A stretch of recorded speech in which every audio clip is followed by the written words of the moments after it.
faites ce que vous savez faire, faites-le avec cœur, faites pas ce que fait le voisin, racontez votre histoire, et en tout cas, allez regarder ce que fait le voisin pour pas faire comme lui, pour faire une autre proposition. Ça sera pas facile. C'est un métier. Si vous n'avez jamais fait ce métier, ça sera pas facile. J'ai quelques exemples de gens qui ont touché un peu d'argent de la vente de leur entreprise, qui sont allés faire des auberges en Provence. J'ai dit, du rêve d'être aubergiste, le jour de l'ouverture, tu vas te dire, je suis passé sans transition, comme dit PPDA, du rêve au cauchemar, sans transition. Et tous me confirment que le jour d'ouverture, c'est un cauchemar. Après, souvent ça se régule, mais certains se souviennent qu'il fallait pas y aller, qu'il fallait continuer à faire client plutôt que de faire restaurateur aubergiste. Pas facile, enfin on peut pas s'improviser, mais de la même manière, vous savez, quand Jean-Luc Delarue, que j'appréciais beaucoup, il vient me voir et il me dit, je vais faire un restaurant qu'il avait fait rue Marbeuf qui s'appelait le Corova.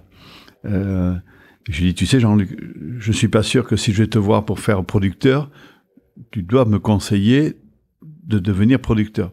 De la même manière, je te conseillerais de pas devenir restaurateur. Ça a duré un an. Voilà, parce que il recevait des amis, les additions, ils oubliaient d'encaisser. Voilà, ça a duré quelques mois. Enfin. Et le cauchemar, aujourd'hui, tu le vis plus à chaque ouverture. C'est fini. Vous êtes trop habitué. Ça, c'est quelque chose. D'abord, je vais plus aux ouvertures. J'arrive après. Non, comme ça, je suis pas un cauchemar pour mes équipes quand j'ouvre. Non, je viens la veille, enfin le lendemain. Enfin, non. On va finir par y arriver. On va toujours arriver à le faire. Voilà. T'as commencé presque cet épisode en me disant, il n'y a pas de bon, pas de mauvais. Non. Il y a pas de grand, il y a pas de petit. Il y a l'envie de faire bon ou mal. Mais tu crois qu'il y a des gens qui ont envie de faire mal? Non, il faut choisir de faire bien plutôt que choisir de faire vite. Quand ça prend le même temps de faire bien que de faire mal, il vaut mieux choisir de faire bien. Mais souvent, là où je suis peu indulgent, c'est quand un collaborateur choisit de mal faire plutôt que de bien faire, alors que ça la prend le même temps. Ça prend juste un peu plus d'attention de le faire bien que de le faire mal.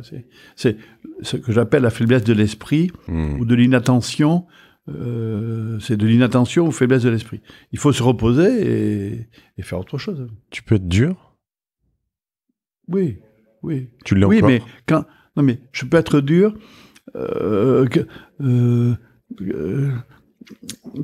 pour le collaborateur qui a choisi de faire mal plutôt que de choisir de faire bien alors que ça prend le même temps et que c'est juste une attention et que c'est une faiblesse de l'esprit. Voilà. C'est-à-dire, on s'est détendu alors qu'il faut rester concentré. Mais encore une fois, j'étais un jeune collaborateur avant-hier là, de Toulouse qui racontait, il a 33 ans, il est en train de faire un très beau succès, il racontait la rigueur, il parlait pas de difficulté, il parlait de rigueur. C'était mon plus jeune collaborateur à Monaco, il avait 17 ans quand il a commencé, il en a 33 aujourd'hui. Il a 2 étoiles, il multiplie les restaurants, il est courageux, souriant. Il se rappelait tout le bien que ce jeune collaborateur, de la rigueur qu'on lui a inculquée.